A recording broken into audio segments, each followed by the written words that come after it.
Hola, ¿qué tal? Mi nombre es Mariana Mendoza, soy docente de la cátedra, ayudante de primera. Conmigo vamos a trabajar la unidad 3 de los teóricos de los jueves. Específicamente en la clase de hoy vamos a trabajar las revoluciones de 1848, del texto de Hobsbawm, de la era del capital. La primavera de los pueblos se llama el primer capítulo, y a su vez vamos a trabajar con el manifiesto comunista de Karl Marx, que se escribe en 1848, en las vísperas de las revoluciones que se llevan a cabo por toda Europa durante ese año. 1789-1848, Hobsbawm lo tenemos que pensar en este periodo, en este largo periodo de la Revolución Francesa hasta la Revolución de 1848, como un periodo en el cual se llevan a cabo dos revoluciones. Por un lado, en Inglaterra, la fuerte transformación industrial que nosotros estuvimos trabajando con la revolución industrial, y por otro lado, la transformación social que se lleva a cabo en Francia en 1789. A lo largo del periodo 1789-1848 hay distintos momentos, hay distintas revoluciones, la de 1820, la de 1830, después de la Revolución Francesa también vimos el periodo de la restauración conservadora. Llegamos a 1848 en este contexto, con una transformación industrial, económica, una transformación social muy importante que se llevó a cabo en dos países con una fuerte influencia durante estos años en los distintos espacios nacionales del territorio europeo. Durante estos años, a su vez, lo que nos encontramos es un avance de la economía mundial, del capitalismo industrial, ya lo que estuvimos trabajando también en clase, en distintas instancias de teóricos y de prácticos.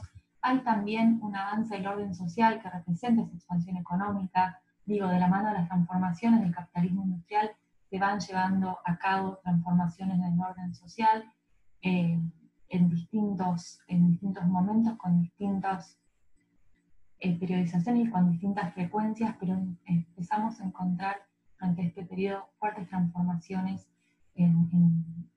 no solamente en el ámbito de la industria, sino de la mano también de la conformación social de los distintos, en los distintos territorios de Europa. Y este avance de las ideas que nos va a decir Hobsbawm aparece junto con estas transformaciones económicas, estas transformaciones en el orden social, aparecen junto o de la mano con el avance de las ideas y creencias que legitiman esas transformaciones en Europa. La razón, la ciencia, el progreso, el liberalismo van a ir de la mano legitimando estas transformaciones que se están llevando a cabo en Europa, en distintos territorios nacionales. 1848 entonces son las revoluciones que se dan en distintas partes de Europa, y el capítulo de Hobsbawm lo titula La primavera de los pueblos, que vamos a ver un poco de qué tratan esas revoluciones en 1848. Vamos a empezar de todas maneras con el texto del Manifiesto Comunista. El Manifiesto Comunista lo escribe Karl Marx, ya estaba exiliado en Inglaterra cuando lo escribe. Hay distintos momentos en que se dice que se escribe si es en diciembre o enero, febrero de 1848, pero entre diciembre de 1847, enero, febrero, en las vísperas de las revoluciones de 1848, Karl Marx escribe el Manifiesto Comunista. Y primero el Manifiesto Comunista se va a imprimir en alemán, después en francés, se va a traducir al francés, al inglés, después al ruso y finalmente al español. En 1847, Karl Marx y Friedrich Engels se suman a la Liga Comunista Alemana. En 1848, como les comenté, se exilian. 1848 es el año en que escriben el Manifiesto Comunista. 1848 además es el año en el que se llevan a cabo estas revoluciones en distintas partes del territorio europeo. Vamos a ver un poco qué nos decía Marx en 1848 para después poder entender el proceso de la primavera de los pueblos en términos de Hobsbawm. Marx va a arrancar el Manifiesto Comunista diciendo: bueno, la historia de todas las sociedades hasta nuestros días es la historia de la lucha de clases. Él está analizando la transformación social, la transformación económica, la transformación de una economía feudal a una economía capitalista, vivió todo ese proceso, creció evidenciando ese proceso de transformación. Y justamente lo que analiza el manifiesto comunista es un poco la sociedad burguesa que surge con el modo de producción capitalista. Una sociedad burguesa que lo que va a plantear es que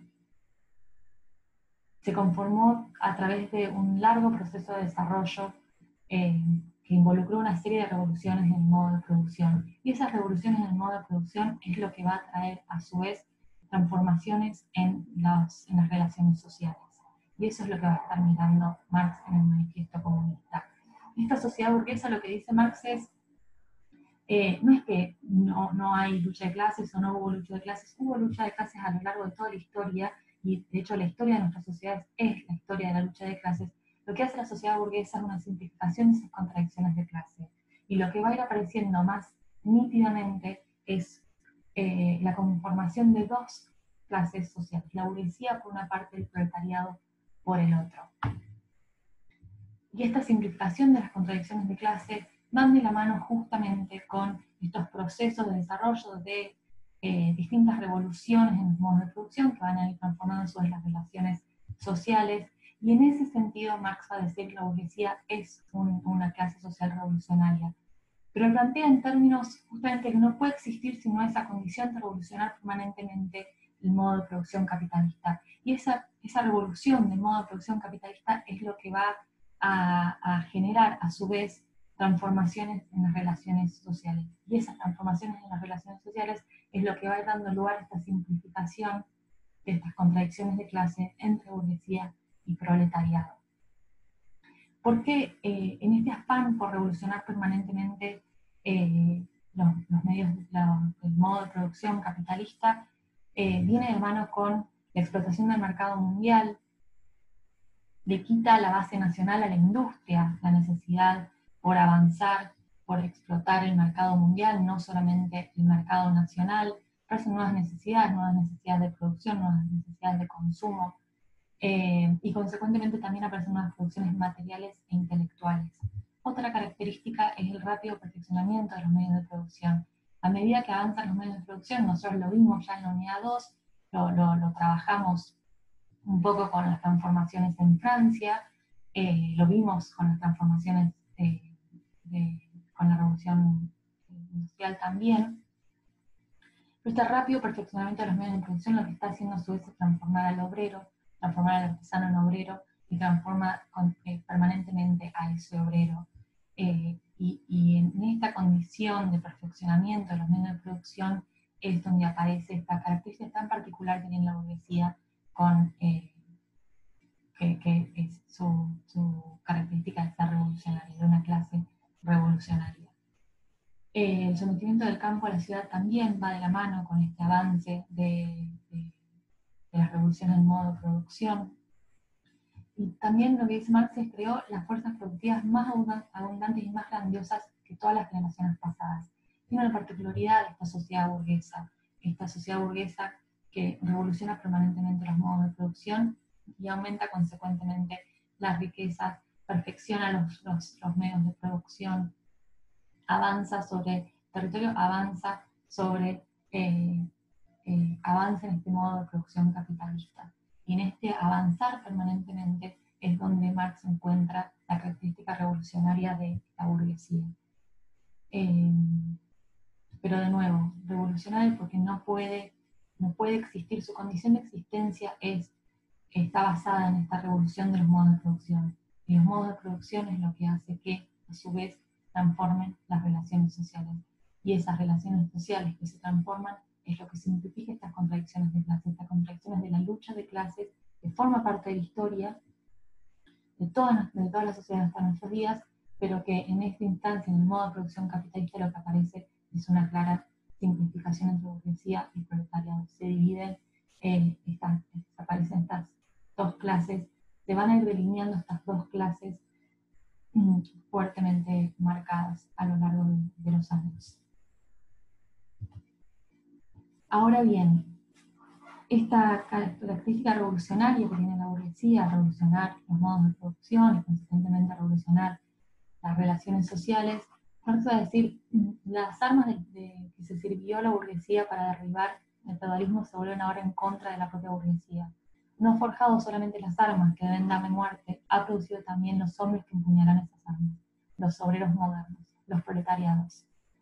Y acá es donde hace todo un análisis de cómo se va transformando el obrero, de cuáles son las características de este proletariado, de cómo se van transformando a medida que van transformándose los modos de producción y va avanzando también estas revoluciones, estos de perfeccionamiento en los modos de producción. Y va a hablar de distintas etapas del desarrollo del obrero. No voy a detener mucho en esto porque lo vimos bastante detenidamente en la unidad 2, en la unidad 1 también, tanto en teóricos de los lunes como de los jueves. Pero por un lado, el surgimiento del obrero doblemente libre, libre de los vínculos personales, libres de los medios de producción, que aparece en un principio en una lucha aislada, después en una lucha de fábrica, una lucha del mismo oficio, lo vimos en la unidad 2, esto más claramente en lo que pasó en Francia, por ejemplo. Pero en realidad lo que va surgiendo, va a decir Marx, es a medida que se va desarrollando las distintas etapas de desarrollo de la clase obrera, del obrero, que empieza con luchas aisladas, incluso enojándose con la maquinaria, y después empiezan a luchar con el mismo oficio, y después la tendencia es que las luchas sean cada vez más extensas y sea una lucha de clases, de toda la clase obrera. Y lo que va a decir Marx es, en estas pequeñas luchas que se va avanzando, que en algunas triunfan, en otras son derrotados, esas pequeñas luchas en realidad lo que van haciendo es dándoles a los obreros la posibilidad de visualizar que el éxito de sus luchas va a estar en la unión extensa de los obreros, en la unión de todos los obreros. Entonces, en este sentido es que Marx dice, bueno, la burguesía es revolucionaria porque revolucionan los medios de producción, esos medios de producción revolucionan las relaciones sociales, pero a su vez en esas transformaciones también se va transformando el obrero, aparece la figura del obrero, aparece esta clase social que a su vez va a pasar por distintas etapas de desarrollo y lo que Marx va a plantear es justamente que ese obrero es el que va a aportar las armas para poder destruir a la burguesía que lo creó en este desarrollo del modo de producción capitalista. Y en este sentido es donde Marx afirma que la única clase social que existente hoy que se enfrenta a la burguesía, que es verdaderamente revolucionario, es la clase proletariada. No hay otra clase. Y ahí va a dar distintos ejemplos de las clases medias, que muchas veces terminan siendo conservadoras, reaccionarias, se vuelven atrás, no terminan no terminan de acompañar a la burguesía, tampoco se suman a las filas del proletariado, terminan siendo más conservadoras, más reaccionarias, terminan sumándose por lo general a las filas del orden del antiguo régimen. El lumpen proletariado también está dispuesto a venderse a la reacción, ustedes ya lo trabajaron con la Revolución Francesa, pero de las distintas clases que aparecen, que se enfrentan a la burguesía, lo que va a decir es la lucha del proletariado es internacional y en tanto internacional es la única clase verdaderamente revolucionaria que se va a enfrentar a la burguesía. Y acá hay una cosa que a mí me parece clave para después pensar, sobre todo lo que vamos a trabajar a lo largo de la materia, en las unidades que siguen, que Marx plantea que esta lucha del proletariado en su forma es nacional, pero no en su contenido. En la forma aparecen los distintos trabajadores, la clase obrera, luchando en distintos espacios nacionales, pero el contenido de esa lucha no deja de ser una lucha internacional, una lucha en contra de, una lucha de clases en contra de la burguesía en pos de la toma del poder de la revolución social. Lo vamos a ver sobre todo la clase que viene con las primeras discusiones que empiezan a surgir al interior de los partidos obreros en Europa, y también vamos a trabajar con la Primera Guerra Mundial y las discusiones que hay por parte de los partidos socialdemócratas, los partidos obreros en Europa de cara a la guerra. Entonces, esto para mí es clave y cuando Marx analiza, bueno, por qué el proletariado es el sujeto revolucionario, el sujeto verdaderamente revolucionario, esta clase social que se enfrenta a la burguesía, hace un análisis histórico y termina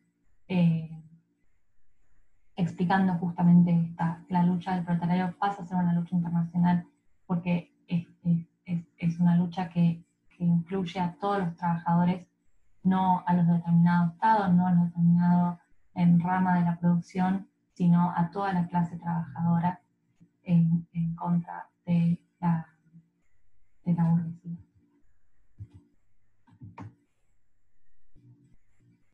Vamos a pasar un poco al texto de Hobsbawm ahora para poder entender qué sucede en 1848. Hobsbawm va a plantear que a partir de 1848 el capitalismo va a ser un tema clave en la historia. Y un poco el manifiesto comunista inaugura estas discusiones en torno a la lucha política que lleva adelante la clase trabajadora, pero vamos a ver sobre todo después de los fracasos de 1848 en los partidos políticos, los partidos, los partidos socialistas, los partidos de la clase trabajadora, que surgen de manera más masiva ya hacia 1870, 1880, y acá es donde empiezan también a discutir un poco cuál va a ser la táctica y la estrategia de la clase obrera. Entonces, desde 1848 en adelante se va a estar discutiendo el capitalismo, y no solamente la clase trabajadora, las clases dirigentes también van a estar discutiendo el capitalismo como modo de producción, como modo de funcionamiento de la sociedad. ¿Qué pasó en 1848? Algunas características de la revolución de 1848. Por un lado, vamos a decir, fue la primera revolución potencialmente mundial. Si nosotros miramos ahí el mapa, encontramos que hay levantamientos en Francia, en Inglaterra, en Alemania, en Italia, en el Imperio Austrohúngaro. Potencialmente era una revolución mundial. De nuevo, acá aparecen las ideas de Marx con esta lucha internacional, donde su forma es nacional, pero el contenido es internacional. Esta revolución era potencialmente mundial. Afectó a las regiones desarrolladas y a las atrasadas dentro de Europa, no hubo distinciones en ese sentido. Una característica clave, fue la más extendida geográficamente y la más corta temporalmente. A los 6 meses estaba en el auge, fueron 6 meses muy intensos, de muchos levantamientos, con mucha fuerza, mucha potencia, pero a los 18 meses, al año y medio, ya habían sido derrotadas estas revoluciones.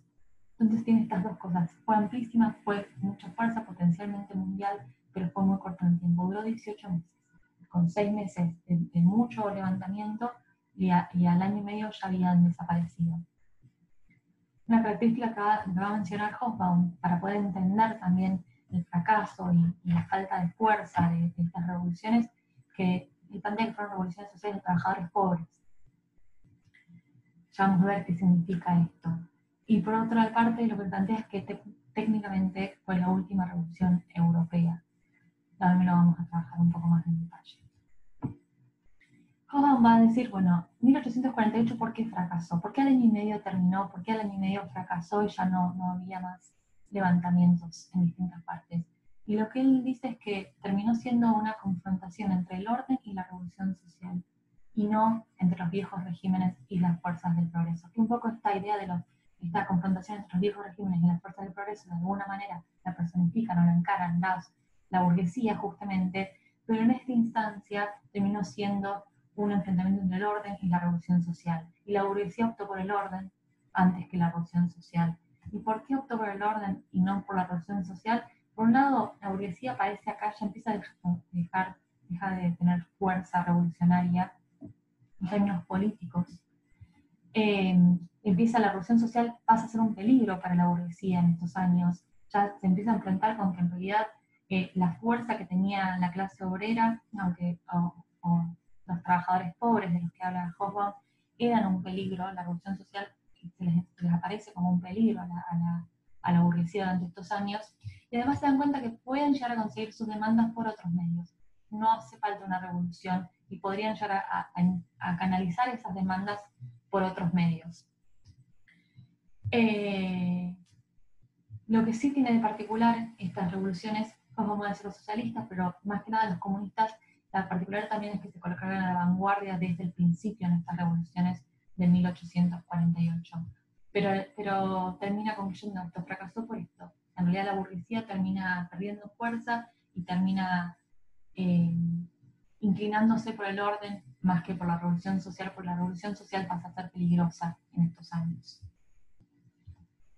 ¿Cuál es el objetivo de las revoluciones de 1848?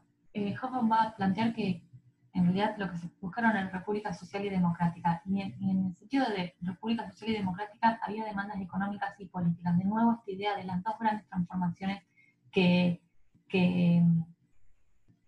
empaparon a Europa durante estos años fueron las transformaciones industriales en Inglaterra, las transformaciones sociales en Francia. Va a haber, en 1848 hay demandas económicas, hay demandas políticas, y en realidad lo que se está buscando es una república social y democrática. Y ahora bien, ¿qué características tiene el proletariado en 1848? Estos trabajadores pobres de los que habla Hobsbawm.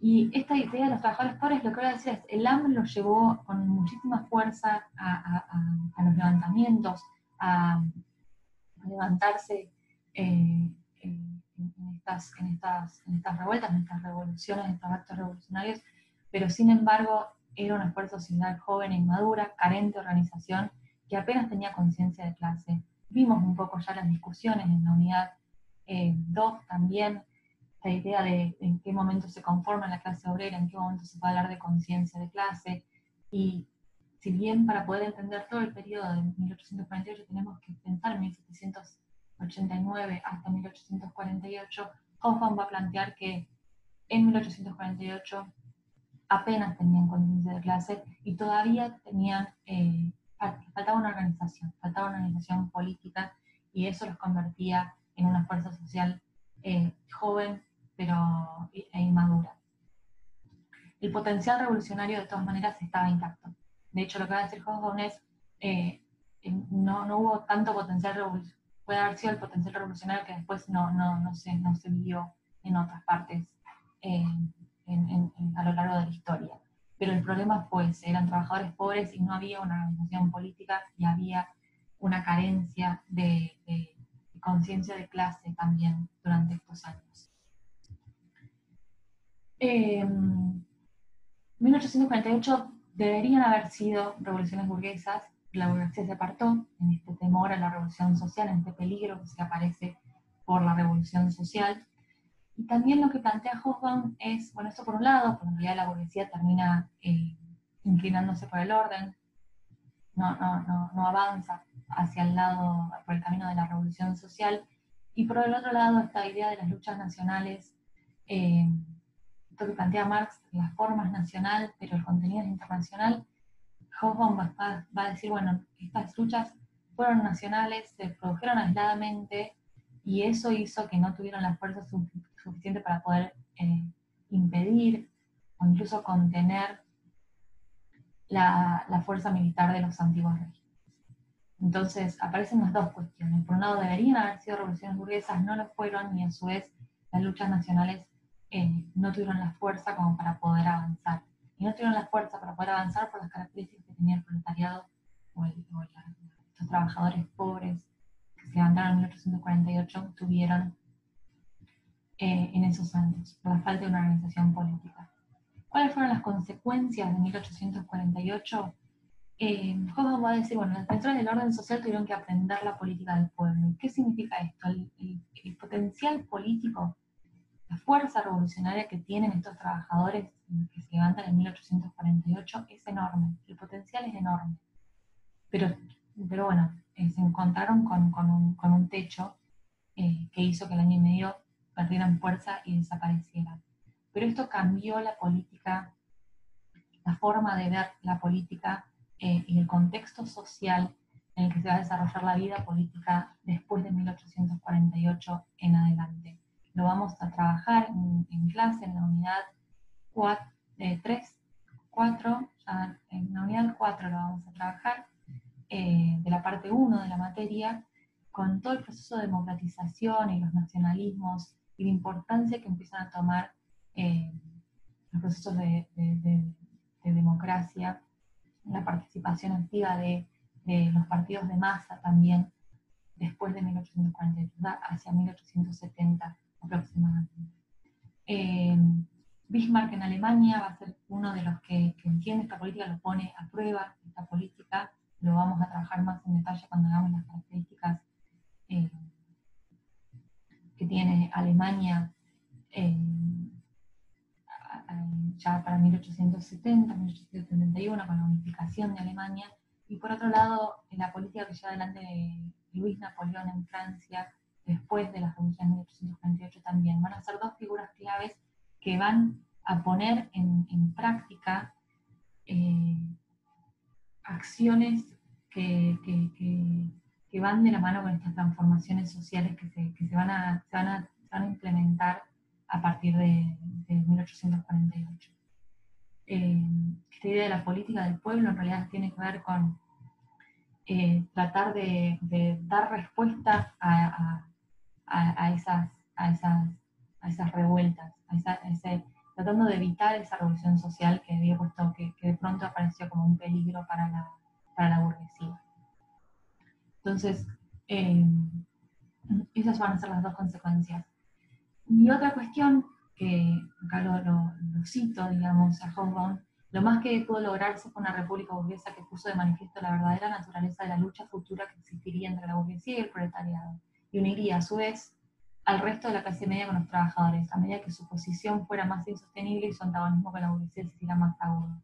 Acá de nuevo, volvamos a lo que nos decía Marx en el Manifiesto Comunista al principio, que el desarrollo del modo de producción capitalista y la sociedad burguesa lo que hace en realidad es simplificar estas contradicciones de clase. Y acá Hobsbawm está diciendo, ¿qué quedó de 1848?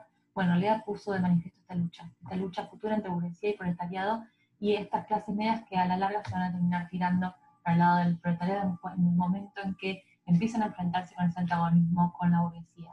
Entonces, esta tendencia a la simplificación de la lucha de clases con dos grandes clases, la burguesía y el proletariado, que plantea Marx a principios de 1848, vamos a decir, bueno, el resultado que nos va a dejar las revoluciones de 1848, ya en 1849 va a dejar este resultado. Y a lo largo de la historia que continúa después de 1848, nos vamos a encontrar con esta simplificación de las contradicciones de clase con dos grandes clases, la burguesía y el proletariado. Y también lo que nos va a decir es que la idea de la sustitución de la revolución burguesa por la revolución proletaria va a llegar después de la derrota de 1848. Y esto es un poco lo que vamos a trabajar la clase que viene con las discusiones de Bernstein y de Luxemburgo, pero en realidad esta idea de la revolución proletaria después de la derrota de 1848 va a abrir una nueva agenda, si se quiere, una nueva agenda para la clase obrera, para discutir sus tácticas, su estrategia, de qué manera se van a posicionar para la lucha política, de qué manera se van a organizar, de qué manera se van a posicionar. Y acá van a aparecer distintas figuras que van a estar discutiendo esta táctica y esta estrategia. Uno de los más importantes va a ser Alemania, con el Partido Socialdemócrata Alemán, lo vamos a encontrar en distintas partes del territorio europeo que van a estar discutiendo qué hacer como organización política, qué hacer como clase obrera, qué hacer con la organización de la clase obrera en una organización política, y cuál es la táctica y la estrategia. Acá va a haber discusiones en torno a la táctica y la estrategia, y vamos a trabajar para la clase que viene con dos de estas figuras claves que discutieron hacia fines del siglo XIX, principios del siglo XX, pero que representan las discusiones que hubo durante esos años en todos los intelectuales políticos y militantes que discutían el qué hacer de la clase obrera durante estos años. Y esto va a surgir después de 1848, después de las derrotas de 1848, y sobre todo a partir de 1870, que es cuando se empiezan a conformar los distintos partidos obreros, y vamos a ver también de qué manera responden los gobiernos nacionales ante la aparición de forma más masiva de la organización política de la clase trabajadora. Que con esto cierro, nos encontramos en la clase que viene para discutir el texto de Terry Anderson, el de Rosa Luxemburgo y el de Edward Bernstein, y para poder seguir avanzando con lo que dejó la derrota de 1848 y las discusiones que se van a llevar a cabo al interior de la clase trabajadora. Muchas gracias.